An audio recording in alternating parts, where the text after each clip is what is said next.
Team building, hoorah! Team building. Does team equal dream? That's a pretty good question. I am concerned that the next series of slides will come off as negative. I don't mean to. I really don't mean to. It's just as I built all these slides out, there's a lot of reality checks that have hit home, and I have a little testimonial from an anonymous individual, thank you for that, that spans a few slides, and it's not meant to be negative, but it's really, really real, and the reality is far too many prospective team building broker owners plan for success. They don't. Too many start for the wrong reasons, and look, they don't feel like the wrong reasons at the time. In fact, they may still not feel like the wrong reasons 5 years later or 10 years later, but the suffering is real, and it is not a dream for a lot of team building broker owners. It's just not. So I just want to be as real as I can with this whole thing, and as I say, these slides are the product of dozens and dozens of conversations with people who've built out big teams. And there are absolutely some huge success stories, phenomenal success stories, who were very clear on their purpose and their why. They were willing, first and foremost, to let their book of business go in a lot of cases to focus on managing the brokerage and building that business. Brokering is a business. Managing a brokerage, a healthy, growing, significant one, is a business of its own. And there's often a little bit of a delineation that needs to happen at some point to break through to that next level.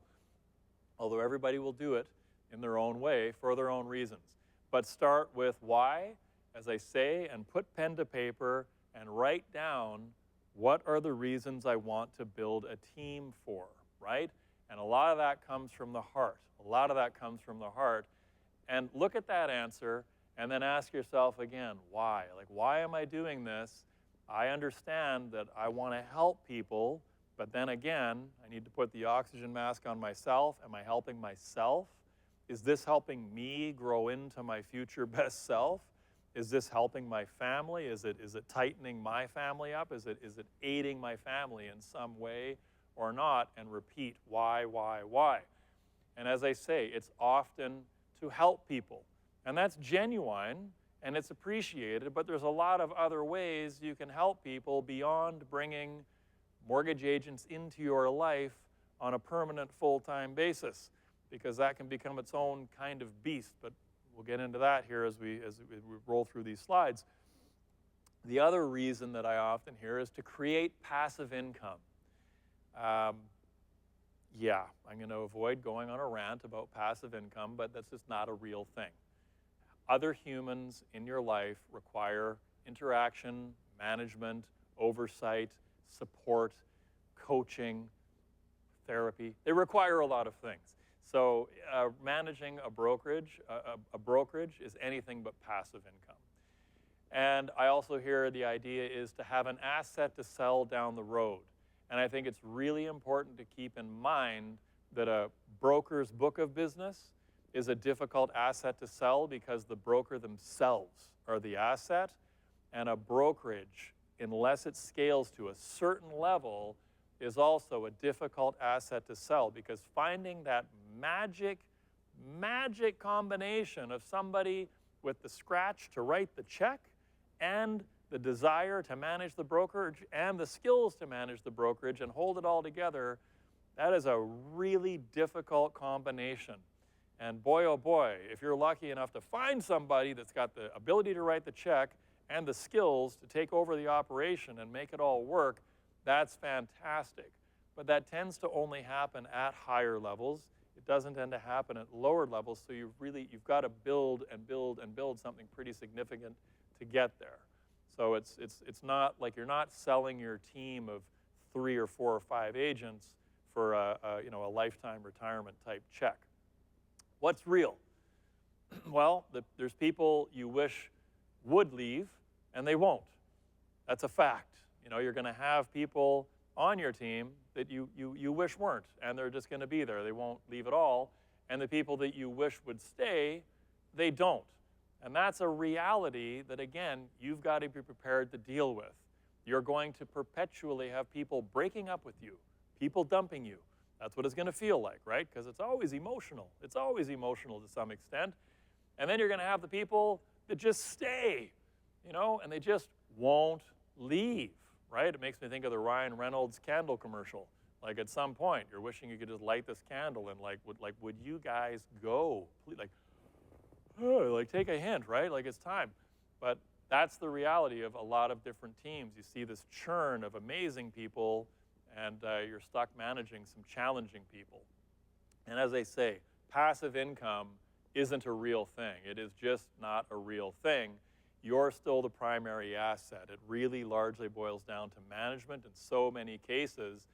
And as I said earlier, this is the flip side of the previous segment.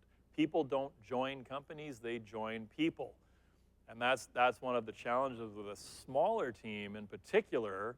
You're the nucleus, you're the glue holding that team together, and to try and sell that team to somebody else, that's a tricky one. So as I say, you know, selling that brokerage, very, very challenging to get across the finish line. And the biggest challenge is finding a buyer capable of both running it and writing the check to buy you out. That is not as easy as you might think. And what is the value? How do you value the brokerage, right? You might look at your earnings before taxes, depreciation, amortization, times a multiple of X number of years. You factor in the growth trajectory and the perceived market risks and everything else, and you try and solve for X. It's not a very easy thing to do. Our industry is not as well understood by accountants and business valuators as insurance businesses that just have that consistent residual income, those consistent trailer fees. So understand that you're building something different than an insurance business. It's different than a real estate brokerage. It's much closer and similar to a real estate brokerage, but even then it's not quite the same. So I think for the most part, when you're building a team, you're building an income stream. Just like when you're building a book of business as a broker, you're building an income stream, right? What you're not building is something that you're potentially going to sell for a 3, 5, 7 times earnings number and walk away. That's going to be a one-off. You will be the unicorn of the industry if you sell your brokerage at 7 times earnings or 5 times earnings. Those transactions are few and far between, if not unheard of.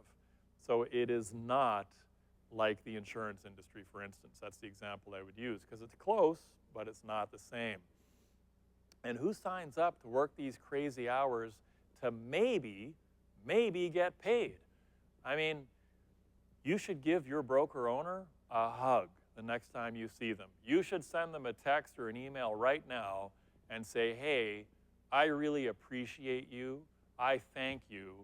I understand how much work you put in, how much risk you take, how much capital you've put in, the time and the capital invested, and the risk and the exposure to create a home for me to hang my license here. Thank you for doing that. I mean, as Rob touched on earlier, like Rob's nodding here as I'm saying it, you took the broker course. I took the broker course. I want nothing to do with it. Shout out Don and Carrie. I know you're watching. A big part of the reason why I landed where I am is because they are phenomenal people, first and foremost, salt of the earth, great operators of a brokerage. They're always there when you need them. Just fantastic people. Everything. By the way, people are texting me right now that are very experienced in this space saying, yes, all of this is gold. Literally texts blowing up. So you're speaking to the choir here. Some good stuff. Okay. Well, as I say, text your broker owner and tell them you love them and you appreciate them, because they don't hear it often enough. A lot of times, the only time broker owner's getting called or text is when a file's blowing up and you need their help, because only they can fix it at 11:30 on a Saturday night. And an awful lot of them come back at you. And yeah, there are some top-notch owners out there, as Rob has discussed. Named a couple right there.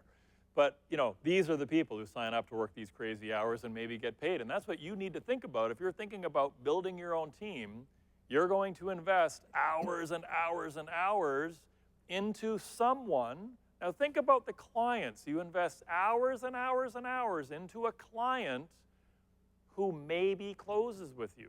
Maybe they go to the bank in the 11th hour.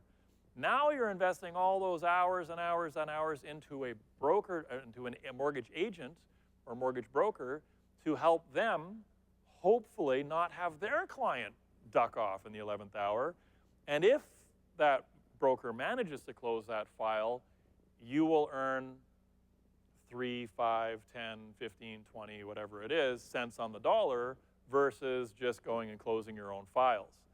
So, you know, when you look at splits and the way that math works, you need a number of agents closing a significant number of files to replace your own income that you could be earning brokering yourself. And many a time, I have had broker owners of reasonable sized teams say to me, if I could just go back and push undo and be sitting in my home office knocking out 40 or 50 million on my own, which I know I could do, I would do that in a heartbeat. But I'm so far in, I'm so committed to this thing, I can't undo it now. And so as I say, begin with the end in mind. What is the exit strategy? What do I really want moving forward? What does my family really want moving forward? And what was my dollar per hour rate again? You know, how many hours am I investing in these agents trying to help them build up and close file number 1, file number 2, file number 3, and how much is that actually generating in revenue for me? Build that business plan out based on those different agents. How many files are they going to close? What's the revenue that's going to be generated? What's the split they're going to accept? And then what's your overhead going to be operating that? E&O insurance, there's your first piece, potentially, depending on how you set yourself up. You may or may not have a significant E&O insurance policy to deal with. The split is one thing, the training is another. In my estimation, the training should have a cost per hour. It really should, because the training could generate a brokerage's income on its own, right? I mean, it's a whole different conversation. I'm not going to go too deep into it, but it's incredible the quality of training that is delivered in many instances for free over a period of dozens and dozens, if not hundreds of hours to agents who then exit the business, exit the brokerage, zip off to another office. You know, it's challenging stuff to deal with. You've got to be ready to deal with that. And, you know, to be able to say, here's our calendar of sessions, here's our menu, and if you would like to order off this menu, please order off this menu, like an a la carte type style or anyway, I'm not, as I say, I'm not going to go too deep into the whole business planning, but I just want you to think about the amount of time you're going to invest and how are you going to be compensated for that. Now, this is a testimonial I got from the one broker owner when I was having a conversation about this about a month ago. When I got licensed, I hadn't given much thought to building a team. Lesson number 1, think a little bit more about building this team. When someone is thinking of building a team, the key word they need to put into the time into is the thinking about building this team, because building the business plan and doing the math are critical first steps. Understanding the math, thinking about what you're actually going to get into in depth. Within the first 2 weeks, I hired Mr. X to be a mortgage agent. He was a very nice fella. But along comes lesson number 2. Just because someone is nice doesn't mean they won't take up a significant amount of your revenue-producing time, dollars per hour, as they require and desire coaching, training, general chatting. And after years of free office space and coaching, this gentleman decided to join his uncle's cousin's sister selling George Foreman grills and left without even saying goodbye. Not even a note, just poof, the midnight move. And no, he wasn't really going to sell George Foreman grills, just in case there's a broker who actually went and did that. I modified the testimonial to create some anonymity here. There probably is some mortgage agent out there that went and sold George Foreman grills, so this is not who I'm talking about. 42 agents came and went. Now that is, by the way, where a network can potentially offer a significant amount of support in the onboarding and the offboarding of those agents, because that's a lot of work. Bringing people in and then helping them leave is a lot of work. Mrs. XY and Mr. ZZ opened up their own shop and didn't have the guts to tell me. They just didn't show up for the next monthly meeting. Now that's worth a little bit of discussion right there. The midnight move, right? The midnight move. Then I suspended Mr. A's and Mrs. B's licenses the following week regarding fraudulent files. But backing up to this one, the breakup is difficult in our industry, and it's a double-edged sword. It's difficult as an agent to deliver bad news, to reject your broker owner and say, I'm moving over here. You can give 30 days notice, 60 days notice. You can say, hey, all my files in the pipe, they're all going to fund here. My next 30 days worth of files, they're all going to fund here. You can give as much as you can possibly give. You can say, hey, modify my split. I'll pay you an extra 10 beeps on the way out, whatever it is, and it doesn't matter. You're still rejecting the broker owner, and depending on how they're wired for rejection, you may find yourself, as I mentioned earlier, as one individual did a year ago, almost to the day, having email, submission platform access, credit bureau access terminated overnight, instantly, gone.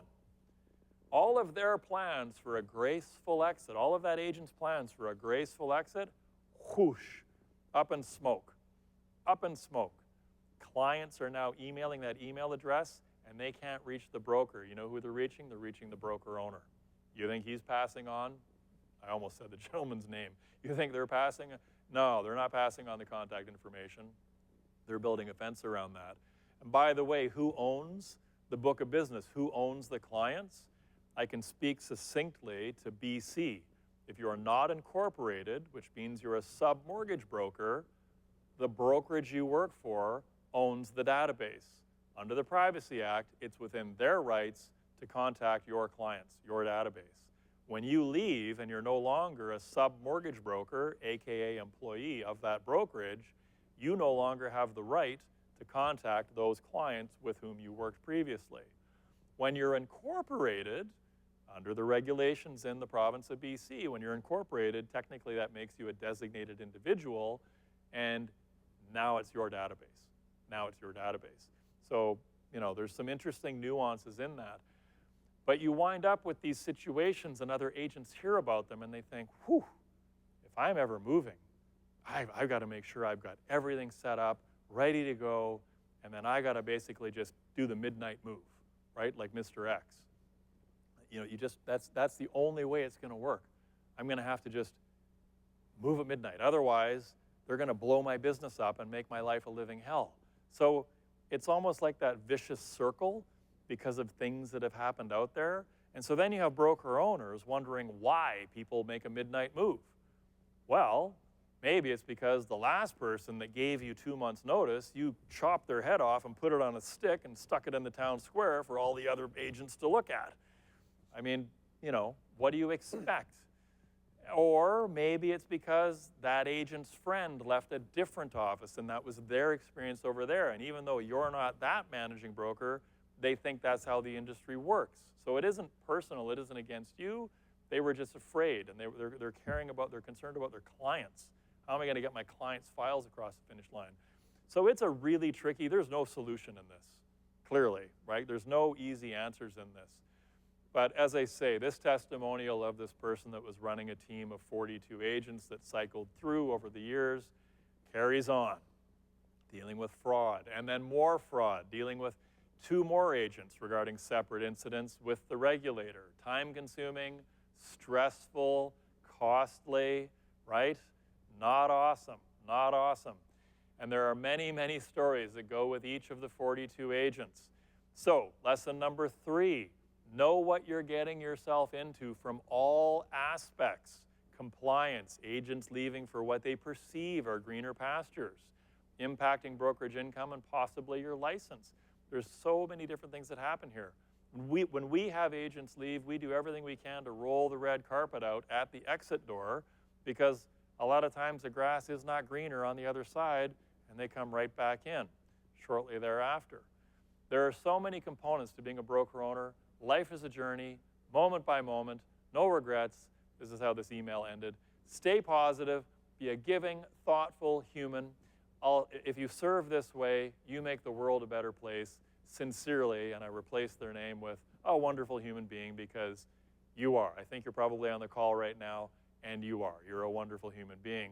So thank you for sharing that experience with us. And like I say, I'm not against you building a team. I'm not. But in my experience, too few people think it through. So I'm absolutely against you building a team on a whim, without doing the math, without actually interviewing a few different broker owners and saying, hey, when you started to build a team, what would you have done differently? What did you feel like you did right? What did you do wrong? I'm thinking about building a team. What do you think? Like, ask some other people who've been around the block on this, right? Because no planning equals, the Collins Dictionary word of the year for 2022, right? It equals a perma-crisis. That's where you wind up. That's where you wind up.